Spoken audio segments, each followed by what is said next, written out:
For the last several years, this toaster has been part of my daily routine. Every morning it worked flawlessly, and the toast slices and bagels came out perfectly done. But about a week ago, I made the mistake of trying to toast a really thick slice of bread. I had to kind of force it down into the slot, and ever since I pulled that piece back out, the handle has been completely stuck. To repair, I had to acquire special screwdriver bits to disassemble the toaster. Those are Y3 bits, and they worked really well.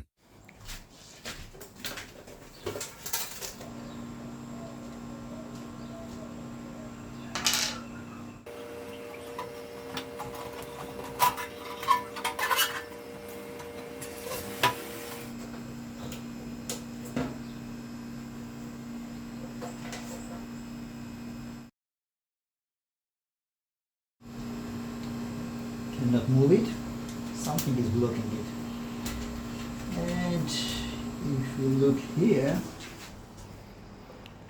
here, we can see that this part is somehow pushed inside, and that's what's blocking it. So this guy. Okay. Once it's back in its place, now it should work.